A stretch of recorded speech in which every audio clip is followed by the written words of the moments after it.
You've only seen this in the movies or on TV. A cruel dictator ruling a country with an iron fist. Police checkpoints and random searches. Your papers, please.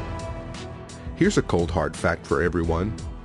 Quietly being phased in over the next several years, eventually, everyone in the United States will be required to carry a national ID card. Yep, that's you and me. For the first time, every American will be required to carry papers in order to travel. Without the card, you will not be able to cross state lines, board an airplane, or enter a federal building. You'll also need the card to open a bank account or apply for any government-funded programs, including Social Security, Medicare, and Medicaid. In 1958, Supreme Court Justice William O. Douglas wrote that the federal government may not restrict the right to travel without due process. The right to travel is a part of the liberty of which a citizen cannot be deprived without due process of law under the Fifth Amendment. But here we go again with another piece of legislation that is in absolute conflict with the Privileges and Immunities Clause of the United States Constitution.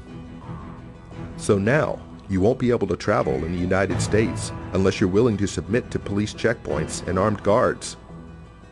Couple those Orwellian facts with all of the other constitutionally fatal bills that we've just discussed, and people, we're living in a freaking police state.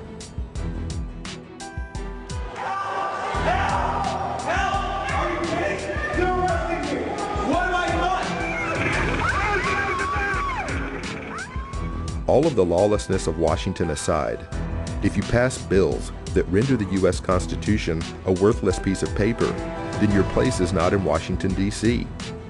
We need leaders who will uphold their solemn oath to defend the Constitution from all enemies, foreign and especially domestic.